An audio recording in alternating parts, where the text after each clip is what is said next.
Welcome back to my channel. ಹೊಸದಾಗಿ channel ನೋಡ್ತಾ ಇದ್ದರೆ ಸಬ್ಸ್ಕ್ರೈಬ್ ಮಾಡಿಕೊಂಡು ಸಪೋರ್ಟ್ ಮಾಡಿ. ಸಚ್ಚಿದಾನಂದ ಸಾಯಿನಾಥ್ಗೆ ನಮಸ್ಕಾರ ಮಾಡುತ್ತಾ ಸಾಯಿನಾಥರ ಅನುಗ್ರಹ ಎಲ್ಲರ ಮೇಲೂ ಇರಲಿ ಅಂತ ವಿಡಿಯೋ ಪ್ರಾರಂಭ ಮಾಡ್ತಾ ಇದ್ದೀನಿ.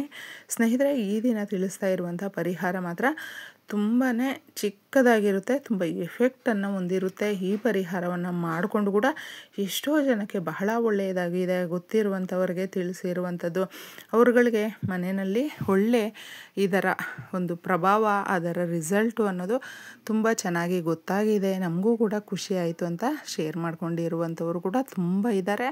ಅದರಲ್ಲಿ ಕೂಡ ನಿಮಗೆ ಇದನ್ನು ಶೇರ್ ಮಾಡ್ತಾ ಇರೋದು ಯಾಕೆ ಅಂದರೆ ನಿಮಗೂ ಕೂಡ ಒಳ್ಳೆಯದಾಗಲಿ, ಎಲ್ಲರೂ ಮಾಡ್ಕೊಂಡು ನೋಡಿ ಅಂತ ಹೇಳ್ತಾ ಇರುವಂಥದ್ದು. ಸ್ನೇಹಿತರೆ, ಶನಿವಾರದ ದಿನಗಳಲ್ಲಿ ನಾವು ಮಾಡಿಕೊಳ್ಳುವಂಥ ಪರಿಹಾರ ಇದಾಗಿರುತ್ತೆ. ಇನ್ನು ಮುಖ್ಯವಾಗಿ ತಿಳಿಸ್ಬೇಕು ಅಂದರೆ ನಮಗೆ 7ನೇ ತಾರೀಕು ಭಾನುವಾರ ಗ್ರಹಣ ಬಂದಿದೆ, ಪೌರ್ಣಮಿ ಬಂದಿದೆ. ಅದಕ್ಕೆ ಇಂದಿನ ದಿನ ಅನ್ನೋದು ಶನಿವಾರ ಬಂದಿರೋದ್ರಿಂದ ನೋಡಿ, ನಮಗೆ ಯಾವುದಾದ್ರೂ ಒಂದು ವಿಶೇಷ ಶಕ್ತಿಗಳು ಕೂಡಿರುವಂಥ ಅದ್ಭುತವಾದಂಥ ಒಂದು ಪ್ರಭಾವ ಬೀರುವಂಥ ನೇಚರಲ್ಲಿ ಬದಲಾವಣೆಗಳಾಗುವಂಥ ದಿನ ಇರುತ್ತೆ ನೋಡಿ. ಅದಕ್ಕೆ ಹಿಂದೆ ಮುಂದೆ ಅನ್ನುವ ದಿನಗಳಲ್ಲೂ ಕೂಡ ಸಾಕಷ್ಟು ಶಕ್ತಿ ಅನ್ನೋದು ಇರುತ್ತೆ, ಅದರ ಪ್ರಭಾವ ಜಾಸ್ತಿ ಇರುತ್ತೆ. ಅದನ್ನು ನಾವು ಒಳ್ಳೆಯದಕ್ಕೆ ಬಳಸ್ಕೊಂಡ್ರೆ ತುಂಬ ಒಳ್ಳೆಯದಾಗುತ್ತೆ. ಆದರೆ ಕೆಟ್ಟದ್ದಕ್ಕೆ ಬಳಸ್ಕೊಂಡಿದ್ದೀವಿ ಅಂದ್ಕೊಳ್ಳಿ, ನಮಗೆ ಕೆಟ್ಟದ್ದಾಗುತ್ತೆ. ಒಳ್ಳೆಯದಕ್ಕೆ ಬಳಸ್ಕೊಳ್ಳಿ, ತುಂಬ ಚೆನ್ನಾಗಿರುತ್ತೆ. ಶನಿವಾರ ಕೂಡಿ ಬಂದಿದೆ. ಕೆಲವೊಬ್ಬರು ಶನಿವಾರದ ದಿನಗಳಲ್ಲಿ ಈ ಪದಾರ್ಥಗಳನ್ನು ತಂದುಕೊಂಡು ಬಿಡ್ತಾರೆ, ಗೊತ್ತೋ ಗೊತ್ತಿಲ್ಲದೋ ನೆನಪಿಟ್ಕೊಂಡು ಕೆಲವೊಂದು ತಿಥಿವಾರಗಳಲ್ಲಿ ಈ ವಸ್ತುಗಳನ್ನು ಮನೆಗೆ ಕೊಂಡ್ಕೊಂಡು ಬರಬಾರ್ದು. ಇನ್ನು ಭಾನುವಾರದ ದಿನ ಕೂಡ ನಮಗೆ ಪೌರ್ಣಮಿ ಹಾಗೂ ಈ ಒಂದು ಗ್ರಹಣ ಬಂದಿರೋದ್ರಿಂದ ಏನು ಮಾಡಬೇಕು ಅಂದರೆ, ನೀವು ಶನಿವಾರ ಕೂಡ ಈ ವಸ್ತುಗಳನ್ನು ತಗೊಂಡು ಬರಬೇಡಿ ಹಾಗೂ ಭಾನುವಾರ ಕೂಡ ತಗೊಂಡು ಬರಬೇಡಿ. ಅದು ಯಾವುದು ಅಂದರೆ ಕಬ್ಬಿಣದ ವಸ್ತುಗಳನ್ನು ತಗೊಂಡು ಬರಬಾರ್ದು, ಫರ್ನಿಚರ್ಸನ್ನು ತಗೊಂಡು ಬರಬಾರ್ದು. ಹಾಗೆ ನೀವು ಮುಖ್ಯವಾಗಿ ಪೊರಿಕೆ ಇದನ್ನು ತಗೊಂಡು ಬರಬಾರ್ದು. ಯಾರಿಗಾದರೂ ಏನಾದರೂ ಅವಶ್ಯಕತೆ ಇವು ವಸ್ತುಗಳಲ್ಲಿ ಇದ್ದಾಗ ನೀವು ಸ್ವಲ್ಪ ನೋಡಿಕೊಂಡು ಈ 2 ದಿನಗಳನ್ನು ಬಿಟ್ಟು ಆಮೇಲೆ ನೀವು ತಗೊಂಡು ಬರೋದ್ರಿಂದ ನೋಡಿ ಮನೆಯಲ್ಲಿ ತುಂಬಾ ಒಳ್ಳೆಯದಾಗುತ್ತೆ. ಸ್ನೇಹಿತರೆ, ಈ ವಸ್ತುಗಳನ್ನು ನಾವು ತಗೊಂಡು ಬಂದುಬಿಟ್ರೆ ಏನಾಗುತ್ತೆ ಅಂದರೆ ಯಾವಾಗಲೂ ಅಷ್ಟೇ ನಮಗೆ ದುಡ್ಡಿಗೆ ಕೊರತೆ ಆಗಿಬಿಡುತ್ತೆ. ಸುಮ್ಮನೆ ಸಿಕ್ಕಾಪಟ್ಟೆ ಕಂಡು ಅವ್ರ ಹತ್ರ ಎಲ್ಲ ಸಾಲ ಮಾಡ್ಕೊಂಡು ಬಿಡ್ತೀವಿ. ನಮ್ಮ ಮರ್ಯಾದೆಯನ್ನು ನಾವೇ ತಗೊಂಡ್ಬಿಡ್ತೀವಿ. ಅಂದರೆ ನಾವು ಸಾಲ ಮಾಡ್ಕೊಂಡಿದ್ದೀವಿ ಅಂತ ಹೇಳಿದ್ರೆ ಎಲ್ಲರೂ ಒಂದಲ್ಲ ಒಂದು ರೀತಿಯಲ್ಲಿ ಸಾಲ ಮಾಡ್ಕೊಳ್ತಾರೆ. ಸ್ನೇಹಿತರೆ, ಕಷ್ಟಗಳು ಬರೋದು ಮನುಷ್ಯನಿಗೇ ಸಹಜ. ಆದರೆ ನಾವು ಸಾಲ ಮಾಡಿದ್ದೀವಿ ಅಂತ ಹೇಳಿದ್ರೆ ಅದಕ್ಕೆ ರಿಪೀಟ್ ನಾವು ಮತ್ತೆ ಮಾಡಿಕೊಳ್ಳುವ ಪರಿಸ್ಥಿತಿಗೆ ತಂದ್ಕೊಂಡು ಬಿಡ್ತೀವಿ. ಏನು ಮಾಡ್ಕೊಳ್ಬೇಕು, ಒಂದು ಸರಿ ನಾವು ಮಾಡಿದ್ದೀವಿ ಅಂದರೆ ಅದನ್ನು ಗುಟ್ಟಾಗಿ ರಿಟರ್ನ್ ಮಾಡಿಬಿಡಬೇಕು. ಆಗ ನಮ್ಮ ಮರ್ಯಾದೆ ಕೂಡ ಉಳಿಯುತ್ತೆ ಅಂತ ಹೇಳಬಹುದು. ಆದರೆ ಕೆಲವೊಂದು ಪರಿಸ್ಥಿತಿಗಳು, ಆ ಗ್ರಹಗತಿಗಳು, ಆ ದಿನ ವಾರ ಅನ್ನೋದು ನಮ್ಮನ್ನು ಬಿಡೋದಿಲ್ಲ. ನಮ್ಮ ಸಮಯ ಚೆನ್ನಾಗಿಲ್ಲ ಅಂತ ಹೇಳಿದ್ರೆ ಈ ರೀತಿಯ ಪರಿಹಾರಗಳನ್ನು ನಾವು ಮಾಡಿಕೊಂಡಾಗ ಧನದ ರೇಖೆಗಳು ಅನ್ನೋದು ತೆರೆದುಕೊಳ್ಳುತ್ತೆ, ಅವಕಾಶಗಳು ಅನ್ನೋದು ಜಾಸ್ತಿ ಬರುತ್ತೆ. ತುಂಬ ನೆಮ್ಮದಿಯ ಜೀವನ ನಾವು ನಡೆಸೋದಕ್ಕೆ ನಮಗಿದು ಬಹಳ ಸಹಾಯ ಮಾಡುತ್ತೆ. ಈ ಪರಿಹಾರಗಳೆಲ್ಲವೂ ಕೂಡ ಶನಿವಾರದ ದಿನ ಹಾಗೂ ಭಾನುವಾರದ ದಿನ ನೀವು ಈ ವಸ್ತುಗಳನ್ನು ತಗೊಂಡು ಬರಬೇಡಿ. ಆಯಿಲ್ ಪದಾರ್ಥಗಳನ್ನು ತಗೊಂಡು ಬರಬೇಡಿ. ಮುಖ್ಯವಾಗಿ ಶನಿವಾರದ ದಿನಗಳಲ್ಲಿ ಸಾಸಿವೆಯನ್ನು ತಗೊಂಡು ಬರಬಾರ್ದು, ಎಳ್ಳನ್ನು ತಗೊಂಡು ಬರಬಾರ್ದು. ಆದರೆ ಎಳ್ಳನ್ನು ನೀವು ಎಲ್ಲಾದರೂ ದೇವಸ್ಥಾನಗಳಲ್ಲಿ ಕೊಡಬಹುದು. ದೇವಸ್ಥಾನದಲ್ಲಿ ಎಳ್ಳೆಣ್ಣೆಯನ್ನು ಕೂಡ ನೀವು ಆರಾಮಾಗಿ ಕೊಡಬಹುದು. ಶನಿ ದೇವಸ್ಥಾನದಲ್ಲಿ ಆರಾಮಾಗಿ ಕೊಡಿ.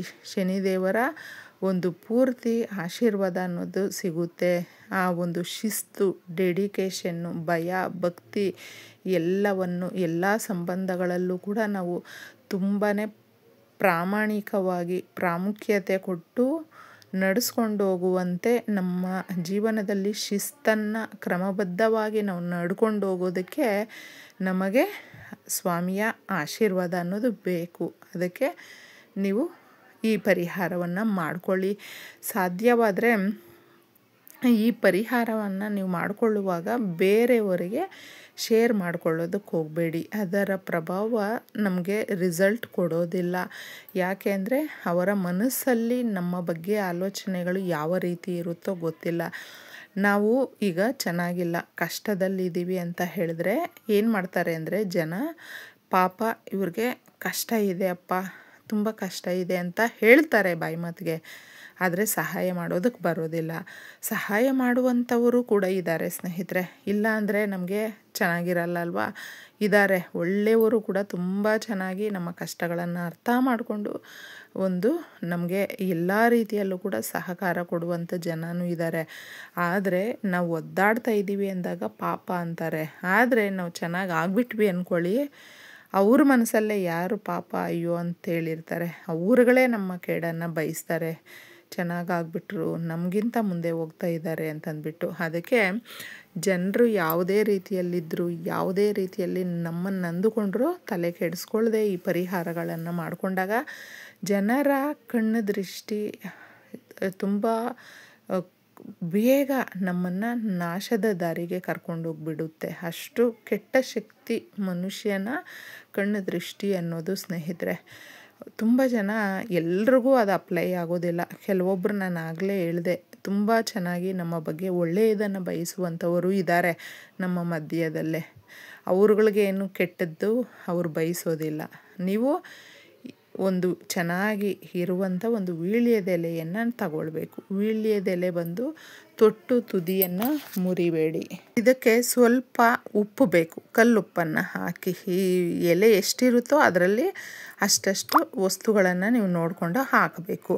ಇನ್ನು ಕುಂಕುಮವನ್ನು ಹಾಕಿ, ದೇವ್ರ ಮನೆಯಲ್ಲಿ ಇಡ್ತೀವಲ್ವ ಆ ಕುಂಕುಮವನ್ನು ಹಾಕಿ, 3 ಮೊಗ್ಗಿರುವಂಥ ಲವಂಗಗಳನ್ನು ಹಾಕಬೇಕು. ಹಾಗೆ ಸ್ವಲ್ಪ ಪೆಪ್ಪರನ್ನು, ಅಂದರೆ ನೀವು 3, 5 ಅಥವಾ 7 ತಗೊಳ್ಳಿ.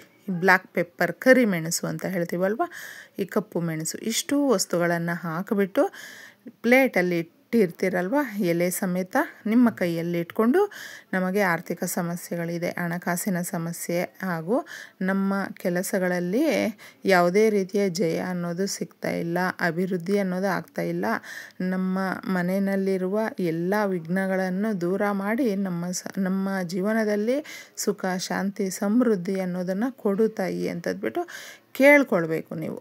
ಇದನ್ನೆಲ್ಲವೂ ಕೂಡ ಕೇಳಿಕೊಂಡಾದಮೇಲೆ ನಿಮ್ಮ ಅಡುಗೆ ಮನೆಯಲ್ಲಿ ಯಾವ ಜಾಗದಲ್ಲಿ ಇಟ್ಟರೆ ಇದನ್ನು, ಅಂದರೆ ನಾವು ಅದನ್ನು ಬೀಳಿಸೋದಿಲ್ಲ ಅಂತ ಗೊತ್ತಿರುತ್ತಲ್ವ, ಆ ರೀತಿ ಹುಷಾರಾಗಿ ಒಂದು ಜಾಗದಲ್ಲಿ ಇಡಿ.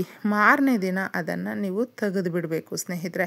ತೆಗೆದು ಯಾರು ತುಳಿದೇ ಇರುವ ಕಡೆ ಹಾಕಬೇಕಾಗುತ್ತೆ.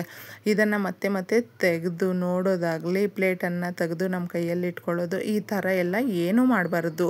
ಈ ಒಂದು ಸಣ್ಣ ಕೆಲಸವನ್ನು ಮಾಡಿ ಒಳ್ಳೆ ರಿಸಲ್ಟ್ ಬರುತ್ತೆ.